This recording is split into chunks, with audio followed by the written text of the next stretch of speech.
Did I ever tell you the story? How at Rhoda's wedding, I forgot to pick her up. I did it again! Remember when networks looked at a breakout character and said, you know what, we need to milk this? Some spin-offs felt like natural extensions. Others felt like studio execs glued them together with dollar store duct tape and hope. Today, we're counting down 5 more TV spin-offs you probably forgot. We've done a ton of spin-off videos on this channel, so we dropped the link in the description in case you missed any of them. Now, before we get started, be sure to like and subscribe. It helps the algorithm show this video to more retro TV fans just like you. Now, let's get into the countdown with number 5, Phyllis, a spin-off of the Mary Tyler Moore Show, CBS. On his way to the trenches. He never looked so handsome. Of course, the gas mask helped.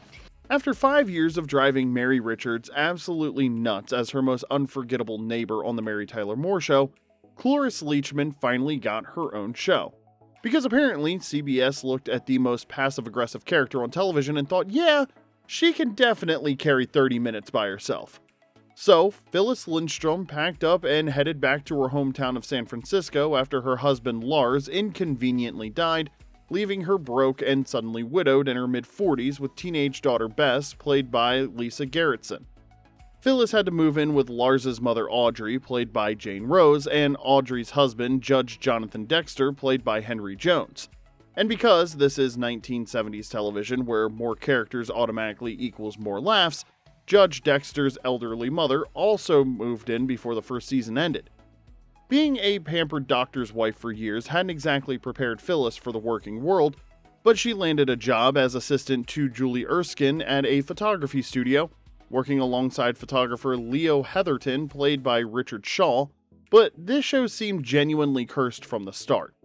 Barbara Colby, who played Julie, tragically died after filming just 3 episodes and had to be replaced by Liz Torres. When the ratings came back looking about as enthusiastic as Phyllis at a Mary Richards dinner party, the writers went into full panic mode.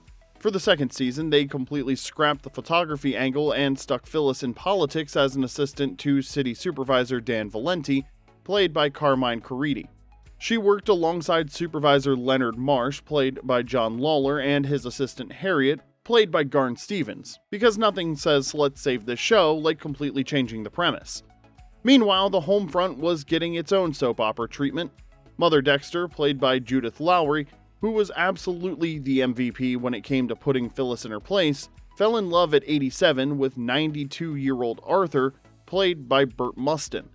They got married in December of 1976, which should have been heartwarming TV. Instead, it became genuinely tragic when both elderly actors died shortly after filming. Lowry while on vacation before the episode even aired, and Mustin not long after, too ill to even see their final work. Bess also eloped to Vegas with her boss's nephew Mark, because apparently everyone on the show was trying to escape through marriage. But all the cast changes, workplace overhauls, and real-life heartbreak couldn't save what was fundamentally a flawed concept. Phyllis was cancelled at the end of the 1976-77 season, proving that sometimes even the most scene-stealing supporting character just isn't meant to be the star of their own story.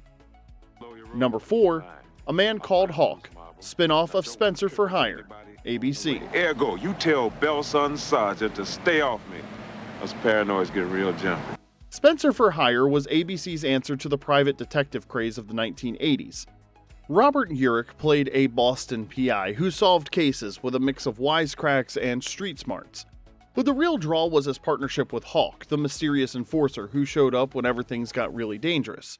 So, when Spencer's menacing enforcer got his own series in 1989, it probably happened by threatening ABC executives until they gave him one anyway. A Man Called Hawk was a dark, violent crime show that took everything cool about the character and cranked it up to 11. Hawk was an enigmatic guy who basically redefined what mysterious badass looked like on television. Picture this.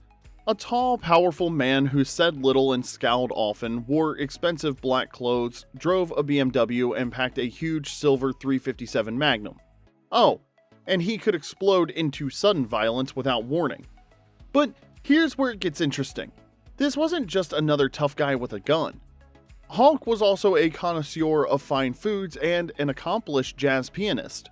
And here's the perfect casting part. They had the perfect casting part as well, because Brooks was already a talented jazz musician in real life, which is probably why he could pull off a character who could break your arm and then play you a beautiful melody. The show moved Hawk from Boston back to his hometown of Washington, D.C., where he held no official position or status, but somehow everyone knew exactly where to find him when they needed wrongs righted, forcefully, if not illegally. It was like having a one-man justice system operating in the shadows of the nation's capital.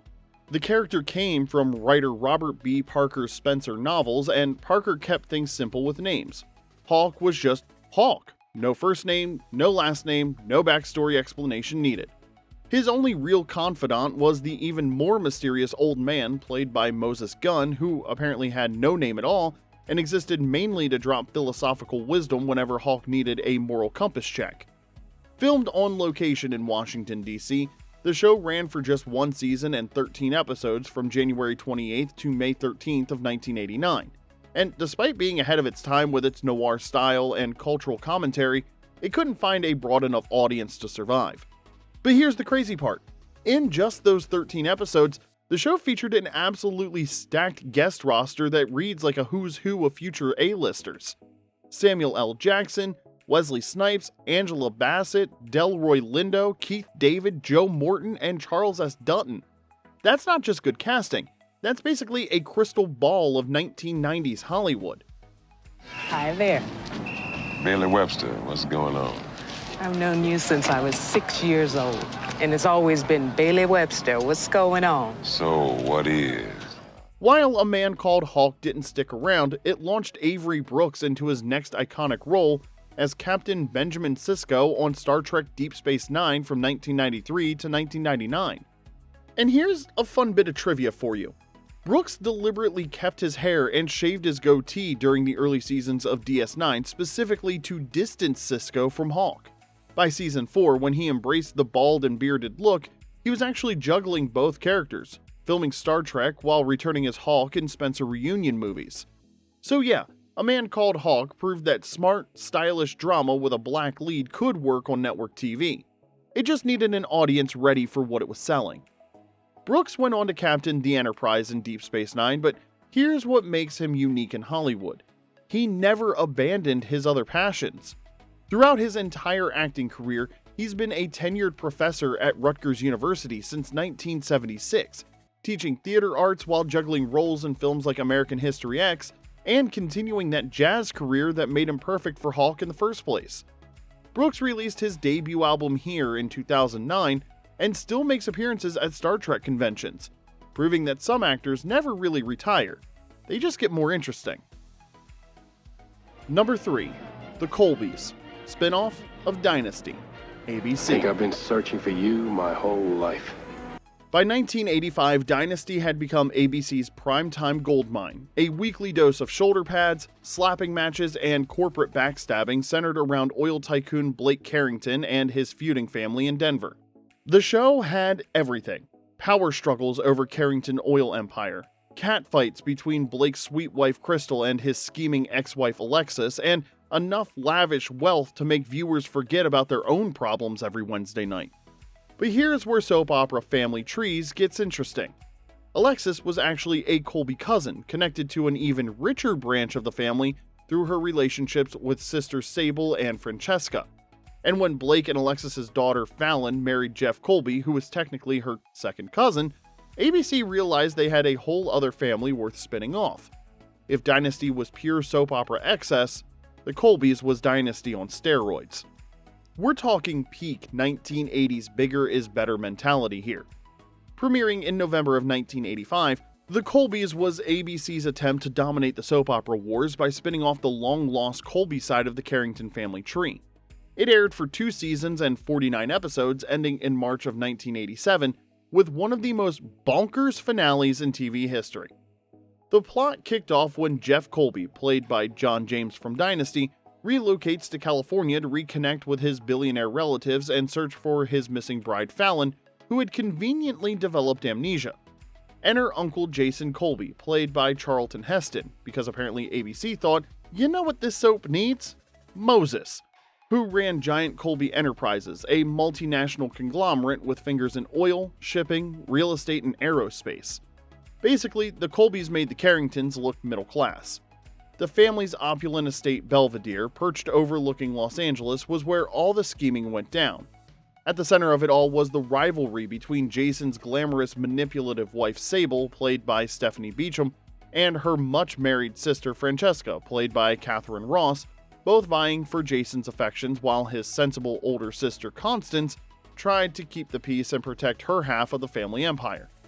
The first season was peak soap opera insanity. Sable scheming to have Constance declared incompetent so she couldn't leave her fortune to Geoff. The revelation that Geoff was actually Jason's secret son from a long-ago affair with Francesca, and enough romantic entanglements among Jason and Sable's 3 children to make a flowchart necessary. Add in the usual buffet of secret affairs, power grabs, amnesia, and backstabbing, all wrapped in enough silk and shoulder pads to outfit a small army, and you had Dynasty but turned up to 11. Sable, for God's sake.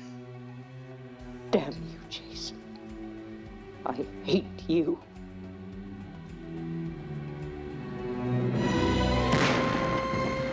ABC didn't just bet big on the Colbys, they basically mortgaged the network's future on it. This was their primetime nuclear weapon in the soap opera wars. Oscar winners, soap royalty, lavish LA locations to contrast with Dynasty's Denver setting, and production values that made other shows look like community theater. But here's the thing about throwing money at a problem. Sometimes it just makes a more expensive problem. Despite all that star power and cash, the Colbys never captured the pop culture lightning that made Dynasty appointment television. The new characters felt like expensive strangers, and when you're competing against Cheers for viewers, you better bring more than just fancy furniture and family drama. It is your opinion, then, Colonel Holmes, that Philip Colby couldn't possibly have fathered a child. It's not an opinion, it's a fact. And then came the moment that sealed the show's fate and its place in TV legend: the UFO. In the Season 2 finale, Fallon Carrington Colby, played by Emma Samms, who had taken over the role from Pamela Sue Martin, gets literally abducted by aliens. Not in a dream sequence, not even a hallucination.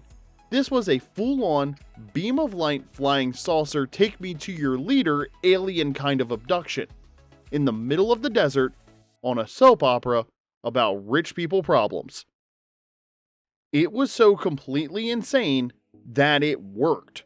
The finale drew the show's highest ratings in months as viewers tuned in just to see if they were really going there. Spoiler alert, they absolutely went there. But not even aliens could save the Colbys. ABC canceled the show shortly after, and Fallon quietly reappeared on Dynasty the next season like her little extraterrestrial vacation never actually happened.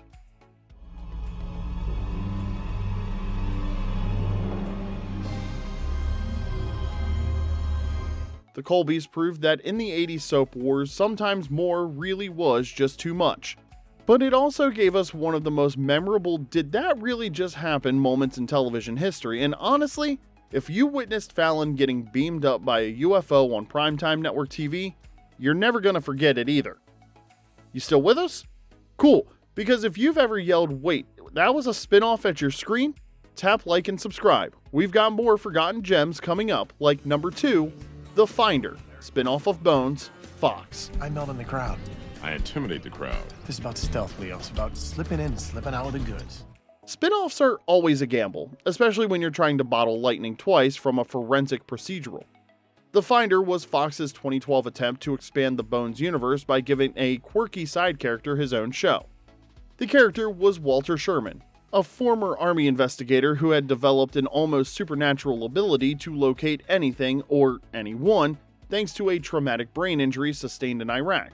Basically, his injury had rewired his brain into a human GPS system. Walter made his debut in a Bones backdoor pilot, Season 6, Episode 19, titled The Finder, and fans were intrigued. Here was a guy who could find your missing keys, your runaway daughter, or your long-lost inheritance with the same casual confidence. It was an interesting premise, but could this human search engine actually carry his own series? Geoff Stults starred as Walter, and the show immediately made a smart choice by pairing him with Michael Clarke Duncan as Leo Knox, his loyal legal advisor who also happened to be built like a linebacker with the heart of a teddy bear. The supporting cast went through some major changes early on. Saffron Burrows was originally cast as Ike LaTulipe, but left after the pilot, leading to the addition of both Maddie Heston as Willa, a rebellious teen under Leo's guardianship, and Mercedes Masson as Isabel Zambada, a U.S. Marshal. So, is that better? Set in the laid-back world of the Florida Keys, with some actual Florida filming for the pilot before production moved to LA, the show was going for Burn Notice vibes rather than Bones lab coat procedural format. Walter operated out of a beachside bar, took on eccentric cases, and somehow always managed to connect seemingly random dots in ways that would make Sherlock Holmes jealous. The tone was breezy, the cases were weird, and the Florida setting gave everything a vacation-like quality that felt refreshing in 2012's darker TV landscape. But here's where things got tricky. The Finder couldn't decide what it wanted to be. Was it a mystery show, a buddy comedy, a character study about trauma and healing? It kept trying to be all three, and while that ambition was admirable, it left viewers, and especially Bones fans, expecting more procedural structure, feeling a bit lost. You get the blame. Scenario number 2, Allison was smuggling drugs, but you warned him. The show aired for just one season and 13 episodes from January to May of 2012, and honestly, it never quite found its rhythm. The behind-the-scenes cast changes didn't help, and Fox seemed unsure how to market a show that was part detective story, part tropical hangout session. And then came the tragedy that sealed the show's fate. Michael Clarke Duncan's unexpected passing in September of 2012, just months after the series ended. Even if Fox had been considering a second season, losing Duncan would have been devastating. His performance as Leo was the show's emotional anchor. He was funny, wise, and genuinely touching. Maybe it's your last way to prove something to him. You were attacked by men with guns and you didn't flinch. He brought a warmth and gravitas that balanced out Walter's quirky intensity perfectly. The Finder was loosely based on Richard Greener's book, The Locator, but the show took the premise in a much more whimsical direction than the darker source material.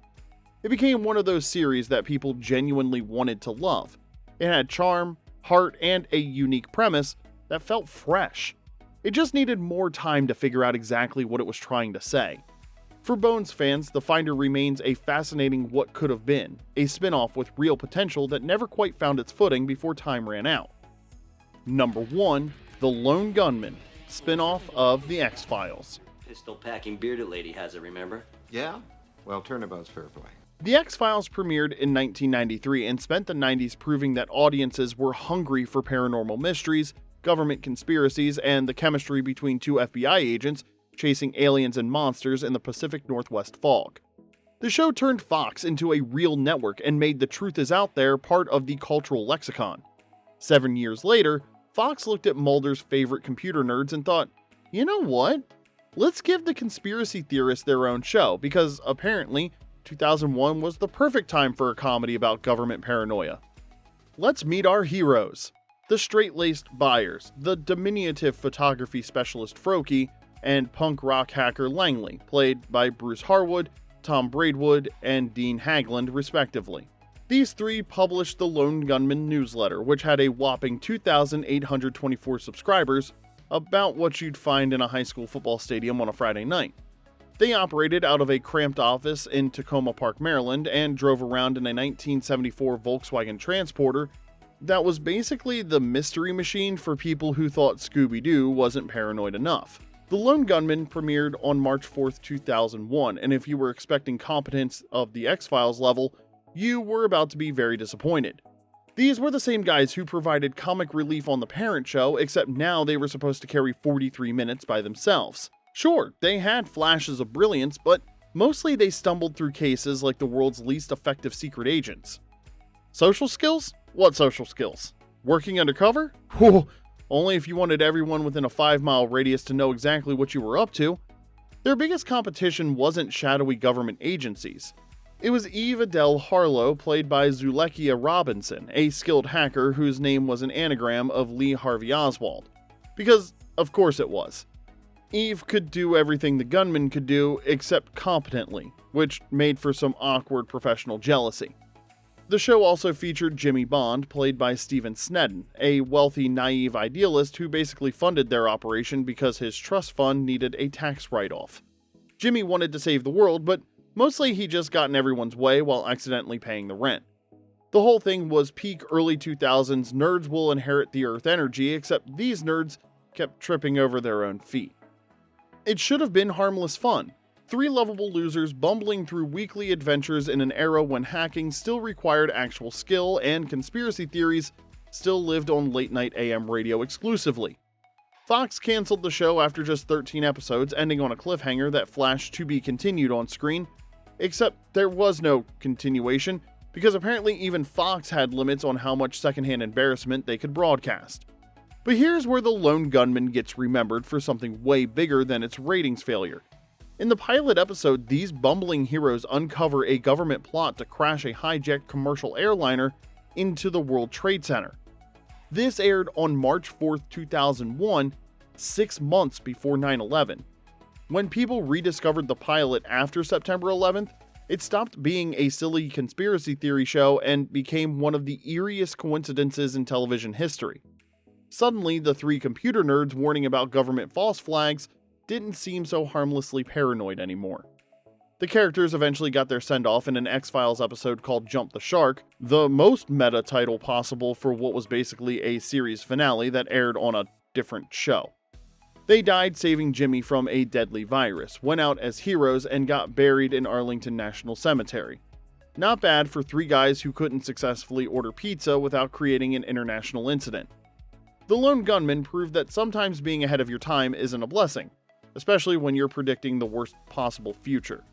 For anyone who watched that pilot, it remains one of the most unsettling pieces of television ever broadcast, disguised as a goofy comedy about computer geeks saving the world. So, there you have it, 5 TV shows that proved spinning off beloved characters is never a sure thing. Which ones do you remember, and which ones had you yelling, "Wait, that was a spin-off?" Let us know in the comments section below, and be sure to like and subscribe for more retro TV deep dives. Until next time, this is Remember When.